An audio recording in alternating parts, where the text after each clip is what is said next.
এইভাবে ডিম রান্না করলে ডিমের স্বাদ কত গুণ যে বেড়ে যাবে কল্পনাও করতে পারবে না। আজকে তোমাদের সঙ্গে ডিমের অসাধারণ স্বাদের একটা রেসিপি শেয়ার করব, যেটা একবার খাওয়ার পর একটা কথাই বলবে আগে কেন এইভাবে বানিয়ে খাইনি। আর এটা খেতে ভাত, রুটি, পরোটা, লুচি সবের সঙ্গে জাস্ট ফাটাফাটি।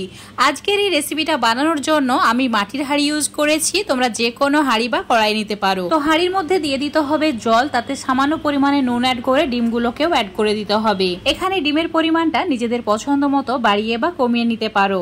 ডিমগুলো অ্যাড করে দেওয়ার পর চুলোর ফ্লেমটা মিডিয়াম টু হাই করে দিতে হবে। 10 মিনিট ওয়েট করতে হবে। 10 মিনিটের মধ্যে ডিমগুলো খুব ভালোভাবে সেদ্ধ হয়ে যাবে।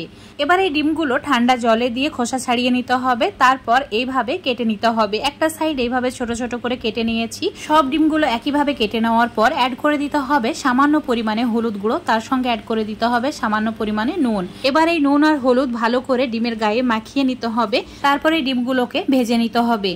ভাজার জন্য চুলোর উপর একটা হাঁড়ি নিয়েছি, হাঁড়ির মধ্যে অ্যাড করে দিচ্ছি 1 কাপ তেল। এখানে রান্নাটি করতে যতটুকু তেল প্রয়োজন একবারেই অ্যাড করে দেবে। তো রান্নাটি করতে সর্ষের তেল ইউজ করেছি, তোমরা সাদা তেলও নিতে পারো। এখন চুলোর ফ্লেমটা মিডিয়াম টু হাই করে দিতে হবে, তারপর ডিমগুলোকে হাঁড়ির মধ্যে অ্যাড করে দিতে হবে। এবার উল্টে পাল্টে গোল্ডেন হওয়া পর্যন্ত ভেজে নিতে হবে। ডিমগুলো খুব বেশি পুড়িয়ে ফেললে হবে না বা লাল করে ফেললে হবে না, ঠিক এরকম কালার হলেই তুলে নিতে হবে। এই তেলের মধ্যে অ্যাড করে দিতে হবে একটি তেজপাতা ছোট ছোট টুকরো করে অ্যাড করেছি, তার সঙ্গে অ্যাড করেছি 4টি এলাচ আর 2 টুকরো দারচিনি, আর দিয়ে দিতে হবে ছোট চামচের 1 চামচ গোটা জিরে। এখন অ্যাড করে দিতে হবে 2টি মিডিয়াম সাইজের পেঁয়াজকে ছোট ছোট টুকরো করে কেটে নিয়ে, আর দিয়ে দিতে হবে 5টি রসুন। তো একদম ছোট সাইজের 5টি রসুন গোটাই অ্যাড করে দেবে। এবার চুলোর ফ্লেম হাই করে দিতে হবে। পেঁয়াজের কালার গোল্ডেন হওয়া পর্যন্ত ভেজে নিতে হবে। যখন এইরকম কালার চলে আসবে অ্যাড করে দিতে হবে 1 চামচ আদা রসুন বাটা, আর এরই সঙ্গে দিয়ে দিতে হবে 8-10টি গোটা গোলমরিচ।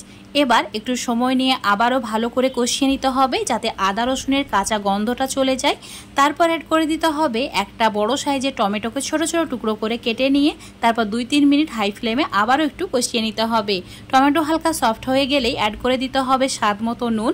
তো নুনের পরিমাণটা স্বাদ বুঝে কম বেশি অ্যাড করতে হবে। আর দিয়ে দিতে হবে 1 চামচ হলুদ গুঁড়ো, 1 চামচ লঙ্কা গুঁড়ো, তার সঙ্গে 1/2 চামচ জিরে গুঁড়ো, 1/2 চামচ ধনে গুঁড়ো, আর দিয়ে দিতে হবে 1 চামচ কাশ্মীরি লঙ্কার গুঁড়ো। এবার সমস্ত কিছু অ্যাড করার পর ভালো করে কষিয়ে নিতে হবে, মানে 5 মিনিট লো ফ্লেমে কষিয়ে নিতে হবে। এই সময় অল্প করে জলের ছিটা দিয়ে ভালো করে মশলাটাকে কষিয়ে নিতে হবে। ঠিক যখন এইরকম তেল ছাড়তে শুরু করবে মশলাটা একদম ভালোভাবে কষানো হয়ে যাবে। তারপর অ্যাড করে দিতে হবে 4টি গোটা কাঁচা লঙ্কা। এবার একটা বাটিতে 4 চামচ টক দই নিয়েছি, ভালো করে ফেটিয়ে নেওয়ার পর এটা এখন হাঁড়ির মধ্যে অ্যাড করে দিতে হবে। আর টক দই অ্যাড করার সময় অবশ্যই চুলোর ফ্লেমটা একদম কমিয়ে রাখবে, না হলে অফ করে দেবে। তারপর টক দইটা মেশাবে, না হলে টক দই কেটে যেতে পারে। এবার মিডিয়াম আঁচে 2 মিনিট মতো টক দই ভালো করে কষিয়ে নিয়েছি। কষানো হয়ে গেলেই চুলোর ফ্লেমটা একদম কমিয়ে দিতে হবে। তারপর মিক্সচার জারে নিয়ে নিতে হবে 1 চামচ চারমগজ, তার সঙ্গে 7-8টি কাজু। এবার অল্প একটু জল দিয়ে পেস্ট করে নিতে হবে, আর এই পেস্টটা হাঁড়ির মধ্যে অ্যাড করে দিতে হবে। এই সময় চুলোর ফ্লেমটা বাড়িয়ে দেওয়ার পর ভালো করে 1 মিনিট কষিয়ে নিতে হবে। 1 মিনিটের মধ্যে খুব সুন্দরভাবে একদম গ্রেভিটা রেডি হয়ে যাবে। এবার ভেজে রাখা ডিমগুলোকেও অ্যাড করে দিতে হবে। তারপর একটু সময় নিয়ে আবারও কষিয়ে নিতে হবে। যত ভালো করে কষানো হবে এটার স্বাদ তত বেড়ে যায়, মানে খেতে দারুণ সুস্বাদু হয়। তো ঠিক দেখতেই পাচ্ছ তেল ছেড়ে দিয়েছে। এবার গরম জল অ্যাড করে দিচ্ছি 1/2 গ্লাস মতো। এখানে জলের পরিমাণটা একটু কমই রাখতে হবে, বেশি দেওয়া যাবে না। তো জলটা অ্যাড করার পর ভালো করে মিশিয়ে নিয়ে ঢাকা দিয়ে 5 মিনিট মিডিয়াম ফ্লেমে রান্না করে নিতে হবে। তোমাদের এখন 5 মিনিট পর দেখাচ্ছি, দেখতেই পাচ্ছ। এবার অ্যাড করে দিতে হবে 1/2 চামচ গরম মশলা। গরম মশলা মিশিয়ে নেওয়ার পর চুলার ফ্লেমটা লো করে রেখে 1 মিনিট রান্না করে নিতে হবে। 1 মিনিট রান্না করে নিলেই এটা ব্যাস রেডি হয়ে যাবে। গরম ভাত, লুচি, পরোটা সবের সঙ্গে খাওয়ার জন্য সামান্য পরিমাণে ধনেপাতা কুচি অ্যাড করে ঢাকা দিয়ে এইভাবে রেখে দিয়েছিলাম।